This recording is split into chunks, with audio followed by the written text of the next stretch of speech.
Bom dia, boa tarde, boa noite, meus queridos alunos. Aqui quem vos fala é o professor Ioannis de Química e esta é nossa primeira aula da segunda série Ensino Médio, tá? E nós utilizaremos, como utilizamos em sala de aula, o material que é o nosso caderno do aluno, né? Volume 1. Lembrando vocês que o volume 1 corresponde ao primeiro semestre inteiro, o que engloba o primeiro e o segundo bimestres. Tá? Primeiro eu vou falar um pouco como funciona o material, né? Que vocês já conhecem, nós já utilizamos em sala de aula, mas vamos lá. Aqui tem uma apresentação breve do material, né? Quem produziu o material. É extremamente importante que vocês deem uma lida nesse primeiro texto aqui, ó, tá?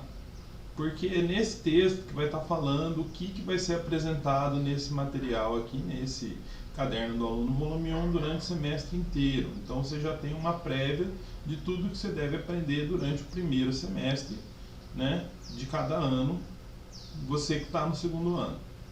Dando sequência,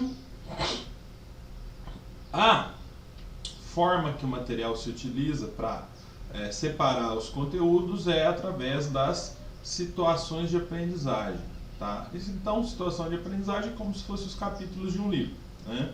No caso aqui da primeira situação de aprendizagem, nós temos como tema propriedades da água para consumo humano, tá? Dependendo do tema, dependendo da situação de aprendizagem, ele começa com texto ou começa com uma pergunta. Nesse caso, ela começa com texto, tá? E aí, antes de dar continuidade no material, eu quero que vocês prestem bastante atenção que essa situação de aprendizagem, essa e todas as outras, tem como finalidade fazer com que vocês aprendam algumas habilidades, tá? E quais seriam as habilidades que a gente pode aprender na situação de aprendizagem 1? Então venham aqui do lado, galera. Ó, nós temos aqui no primeiro bimestre, tá? Estas são todas as situações de aprendizagem do primeiro bimestre, que vai até 15, tá? Toda situação, todo o bimestre tem um tema, né? E no caso esse tema é materiais e suas propriedades, água e seu consumo, né, pela sociedade, propriedades da água para consumo humano, água pura e água potável, dissolução de materiais em água, mudança de propriedades, concentração de soluções.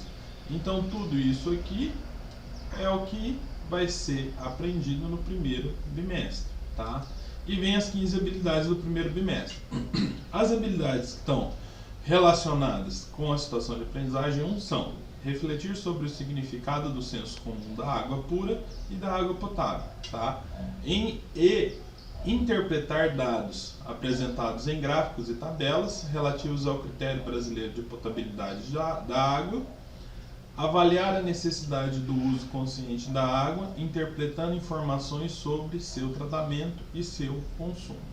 Então, situação de aprendizagem 1, temos essas três habilidades que podem ser aprendidas através desse conteúdo, que é propriedades da água para consumo humano. Então, vamos lá. Água pura e água potável. Galera, eu não vou ficar lendo o texto com vocês, mas é importante que vocês façam uma leitura bem feita dos textos que tem aqui, né? E começa falando da água pura, tá? E depois fala de algumas características de alguns materiais, características essas que vocês já devem ter aprendido no ano passado, né? Então, quais são as características de um material, né? De alguma substância? Pode ser temperatura de fusão, temperatura de ebulição, densidade, solubilidade, tá? E aqui nós temos essa tabela com essas propriedades. Vou fazer referência à que a gente mais costuma utilizar, tá? Que é a temperatura de fusão, para reconhecimento dos materiais, que nós utilizamos bastante isso no ano passado. Então, temperatura de fusão da água é 0, do etanol a menos 117, por isso que o etanol não congela no congelador da nossa casa, do benzeno é 5,5 e do cloreto de sódio é 801. Olha que diferença, de menos 117 para 801, tá? Existem substâncias que são completamente diferentes com relação à sua temperatura de fusão. A temperatura de ebulição segue mais ou menos o mesmo caminho da de fusão, essas em relação às suas diferenças, tá? Continuando aqui. Questões para análise do texto. Por que se afirma que a vida depende da água? Onde a utilizamos? Qual é a sua importância para o ser humano? Então vamos lá, galera. Por que se afirma que a vida depende da água? Primeiramente, vocês já devem saber, mas 70% dos organismos vivos, inclusive o ser humano, é composto de água, tá? E esse é um dos pontos pelo qual você pode estar reafirmando aqui. Mas é só isso? Não. Isso eu estou falando da composição corpórea da maioria dos organismos vivos, né? Principalmente dos mamíferos. Então por que se afirma que a vida depende da água, né? Além disso, nós temos os seguintes critérios. Tudo que acontece dentro do nosso organismo depende de água. É a água quem transporta os alimentos dentro do organismo. É a água quem produz a condutibilidade elétrica necessária para passar as informações dos neurônios dentro dos organismos, independente de ser ser humano ou não, tá? Bom, isso é a primeira questão. Segunda questão, onde a utilizamos? Onde a gente utiliza a água? Utilizamos a água para praticamente tudo. Tomar banho, para beber, para fazer comida, não é? Para fazer limpeza, né? Então nós utilizamos a água para muitas coisas. E qual que é a importância para o ser humano? Vocês acham que a água é muito importante para o ser humano? Com certeza, né? Principalmente esse ano aqui de 2015, que a gente vem tendo uma crise hídrica aí no estado de São Paulo. Então, a água é extremamente importante para o ser humano, justamente porque a gente depende muito dela, né? E se vocês deram uma boa lida lá no texto, está falando de consumo per capita, né? Então vamos continuar. Compare em termos de ordem de grandeza a fração de água aproveitável pelo ser humano com as frações dos demais corpos de água do planeta. Então o que ele quer saber? A fração de água aproveitável pelo ser humano. Vamos voltar lá no texto. Então aqui no texto fala que de 100% de toda a água que existe no planeta, 97,2% são oceanos ou mares, ou seja, praticamente tudo que tem de água no planeta está nos oceanos. 2,11 são as geleiras e as calotas polares. E 0,6, gente, são os lagos e os rios e as águas subterrâneas. Que é somente essa água aqui, né, de lagos, rios e águas subterrâneas, que é a água que a gente utiliza para consumo humano, tá? Então vamos voltar lá na questão. Então qual que é a fração aproveitável pelo ser humano? 0,6%, né? Questão 3. Compare o consumo de água per capita recomendado pela ONU com o consumo per capita dia na cidade de São Paulo. Cite algumas possíveis causas dessa discrepância. Então vamos voltar lá. Tudo é leitura e análise do texto, tá? Para abastecer 19 milhões na Grande São Paulo, né? Então a ONU recomenda, né, que o consumo per capita seja de 110 litros de água, né? E na capital é 221 litros, né? Que é o dobro, né? Um pouquinho mais que o dobro. Então, comparado, o que você pode dizer em relação a isso? Quais algumas possíveis causas dessa discrepância? Nós temos como hábito, né? Como bons brasileiros, temos o hábito de lavar calçadas, de deixar a torneira aberta na hora de escovar os dentes, deixar a torneira aberta na hora de lavar a louça, deixar o chuveiro aberto na hora que está tomando banhos muito demorados. Mas não é só isso, isso é a parte do cidadão. A parte do governo existem muitos vazamentos que não são corrigidos, né, que não são consertados, né, que tem uma estimativa que em São Paulo cerca de 30% da água de São Paulo é perdida em vazamento.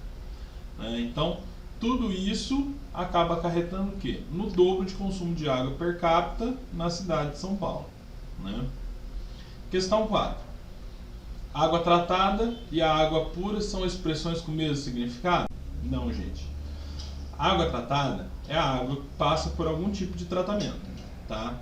Esse tratamento pode ser simplesmente para que a gente possa consumi-la. Esse tratamento pode ser para que essa água possa ser utilizada em alguma atividade específica, por exemplo, Reações químicas de medicamentos, você precisa ter uma água com determinado tratamento, pode ser para a produção de refrigerantes e bebidas, pode ser para a produção de cosméticos, cada uma tem um tipo de tratamento diferente. Lembrando que a água tratada para medicamento, para cosmético, ela não pode ser ingerida, porque ela se assemelha muito à água pura, tá? E o que é água pura então? Água pura, conceitualmente, é a água 100% pura, tá? Água 100% pura não tem grandes utilidades, né, na atualidade, mas o conceito é 100%. Dentro de um laboratório você consegue uma água facilmente com 99% de pureza. Esse 1% podem ser gases, pode ser algum resíduo de alguma coisa que tem na água, né? Se você fizer um tratamento um pouco melhor, você pode chegar até 99,9%. Agora esse 0,01% é realmente muito difícil de você eliminar, porque geralmente tratam-se de gases. Você precisa ter um laboratório muito complexo para conseguir chegar nesse grau de pureza da água. Mas tenham o conceito. Água pura é água 100% pura. E água tratada é água que passa por algum tipo de tratamento para ser utilizada em alguma coisa específica. Tá? Dando sequência no nosso material, vocês têm aqui a leitura do texto da água potável, né? Que vocês devem fazer uma leitura criteriosa, né? E depois vem tipos de contaminantes da água, né? Então, o que pode ser contaminante da água? Resíduos que consomem oxigênio dissolvido, que são, em geral, né, resíduos de animais e vegetais em decomposição, agentes patogênicos, que são os micro-organismos, nutrientes vegetais, que são utilizados nas lavouras, né, componentes industriais inorgânicos, né, geralmente de indústrias. Os produtos orgânicos podem ser detergente, petróleo e praguicidas, né, que são substâncias para matar pragas. Material radioativo, que nós temos pouco aqui no Brasil, mas existe, né, materiais radioativos aqui como minério no país. Material em suspensão, que seria quando você vê a água barrenta, esse barrento da água, que a água está turva, é material em suspensão. Tá? E calor, né, que também pode ser considerado um contaminante. Aí, curiosidade, gente, por que o calor pode ser considerado um contaminante? Se eu pegar uma água que usou para resfriar um determinado material numa indústria, essa água é lançada lá no rio a uma temperatura de 90 a 100 graus, o que vai acontecer? A hora que essa água entrar em contato com todo o material, né, vivo, seja planta, seja micro-organismo, seja peixe, seja o que tiver, vai matar esse material. E a hora que matar esse material ali na localidade, vai produzir resíduos de animais e vegetais. Então é um ciclo. Esses resíduos, por consequência de serem compostos de material orgânico, vai aumentar a proliferação dos micro-organismos, sendo patogênicos ou não. E esses micro-organismos patogênicos vão consumir o oxigênio da água. Tá? E a hora que consumir o oxigênio da água, pode matar o resto dos animais e dos vegetais que estão lá. Então, continuem lendo, né? Vou fazer aqui uma breve pausa aqui para falar da doença do bebê azul, tá? Cadê que é?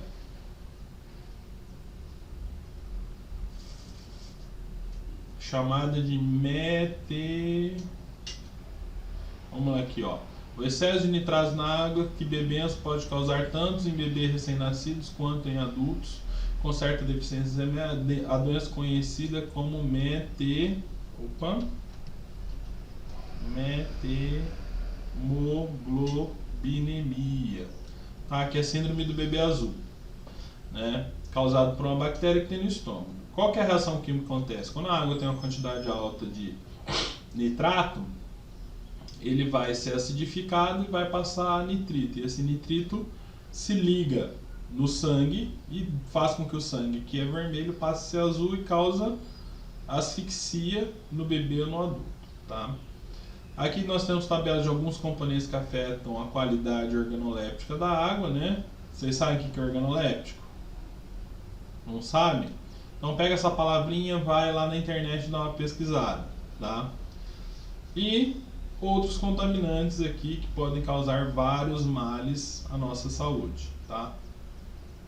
Continuando, vamos para questões para análise do texto, né?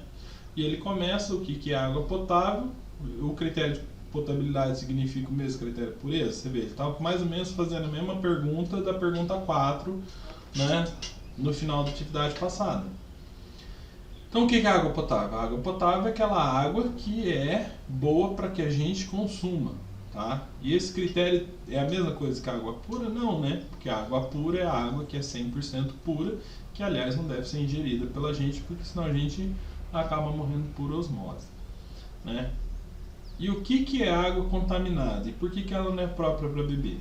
Né? Água contaminada é a água que tem vários materiais, ou alguns materiais, né, que façam com que elas fiquem impróprias para consumo, né?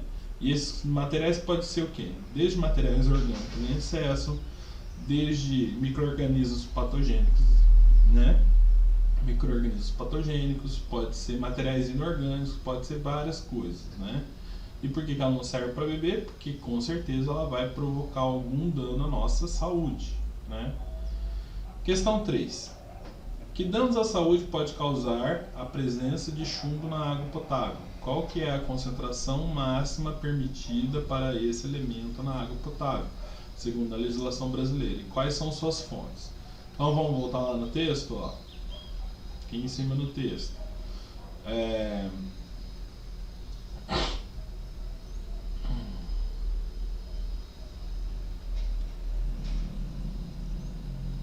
Cadê, galera? Aqui, ó.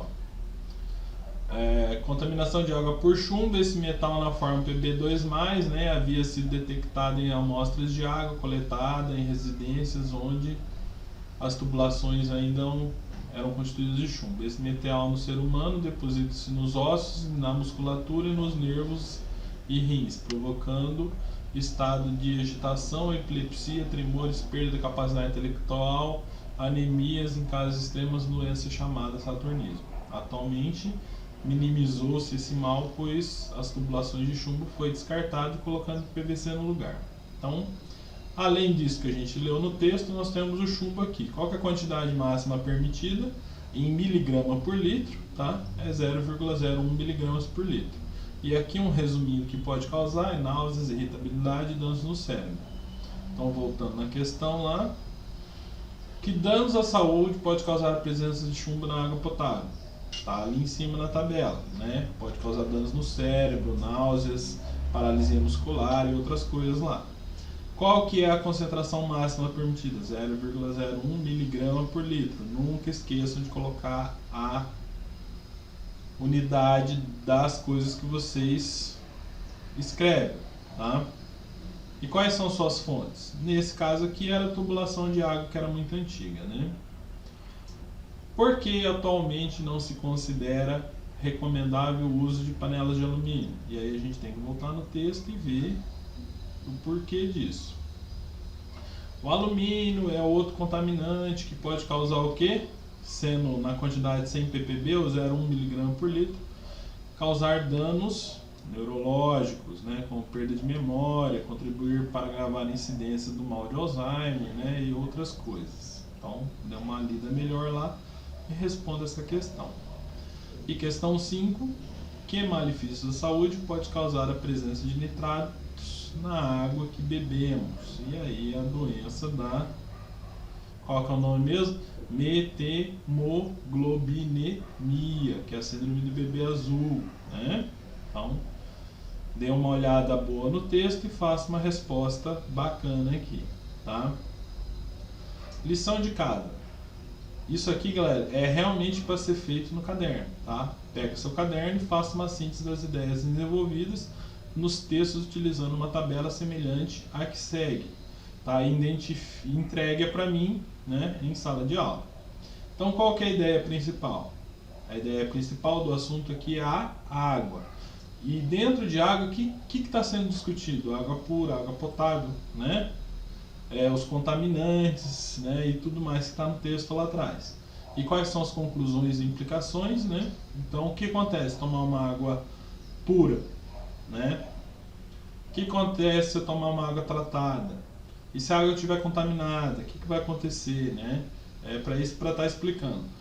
Resumindo, isso aqui é para você fazer um resumo de uma forma diferente, né? Para você é uma técnica de estudo para auxiliar vocês a aprenderem a estudar.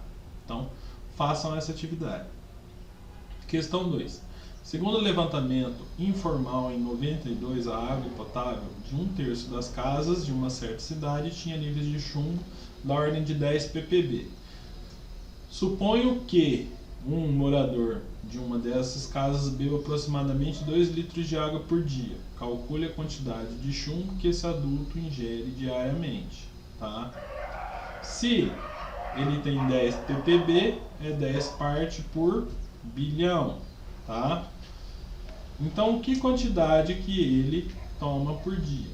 Então, primeiro, gente, aqui vocês têm que saber o que é ppb. Tá? Então, ppb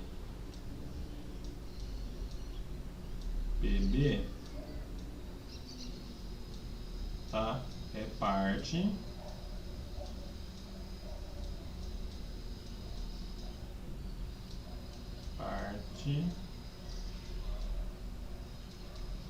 por bilhão.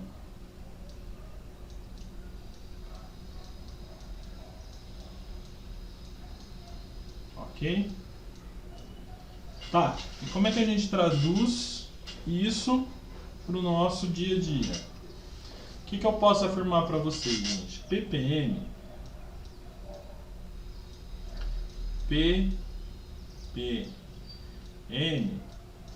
que é parte por milhão.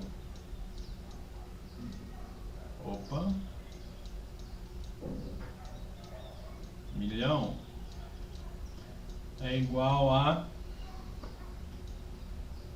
miligrama por litro.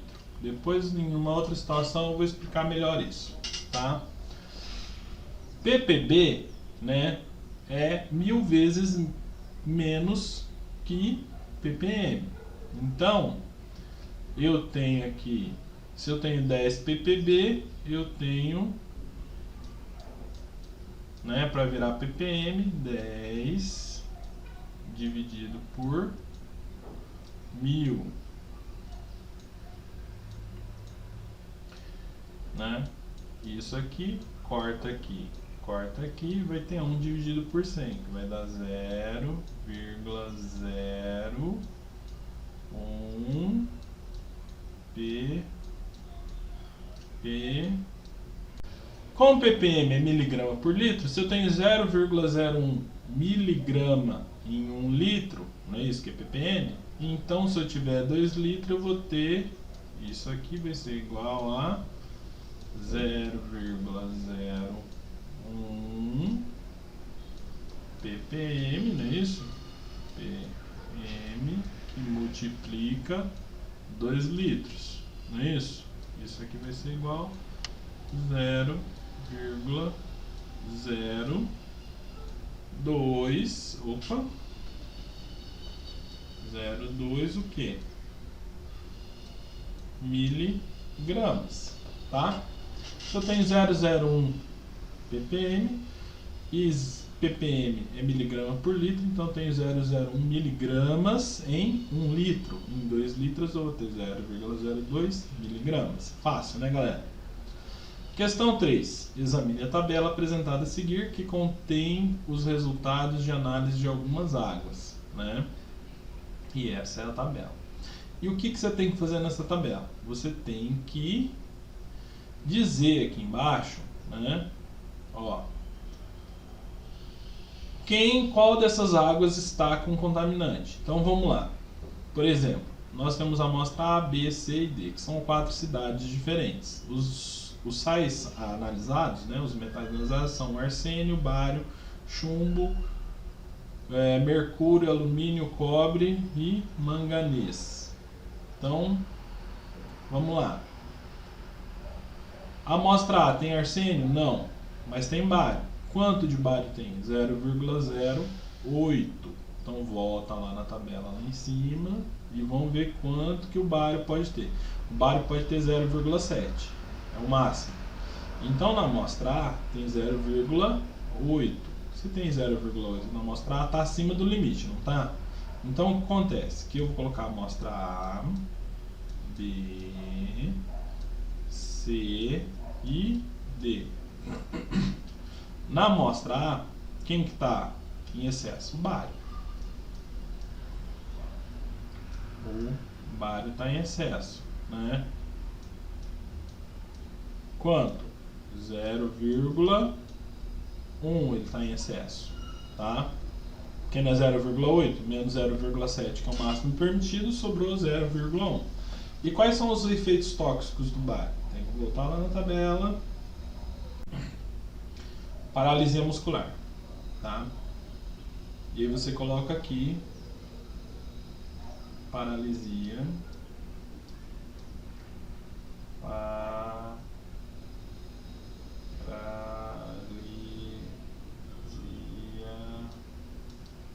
muscular, tá? E aí continua analisando a amostra A. Não tem chumbo, não tem mercúrio, mas tem alumínio, 0,1 miligrama por litro. Volta na tabela, procura o alumínio, miligrama por litro, cadê? Alumínio está aqui em cima, é 0,2. Então alumínio na amostra A está dentro do padrão, então você não precisa anotar. Continuando, cobre 1,9, tá? Miligrama por litro. Então vamos voltar lá, ver onde é que está o cobre. Cadê cobre? É 1, né? Então o cobre também está em excesso, não é isso? Se o cobre máximo permitido é 1 e aqui na amostra tem 1,09, então o cobre também na amostra A, né? Ele tem 0,09 de excesso, né? De excesso, né? Isso aqui é excesso. E o manganês 0,01, vamos voltar lá na tabela.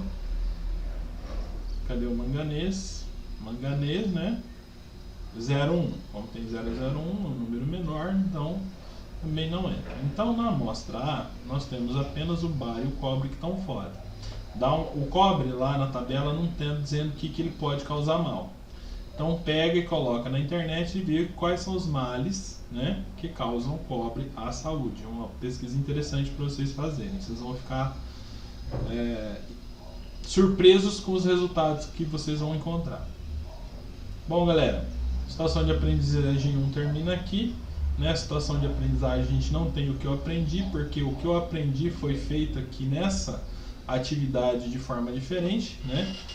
Se lembrando que o que eu aprendi é um resumo de tudo que você aprendeu, e esse resumo de tudo que você aprendeu nessa situação de aprendizagem está contido nesse exercício 1 aqui da lição de casa, né? Um forte abraço a todos, né? E até a próxima.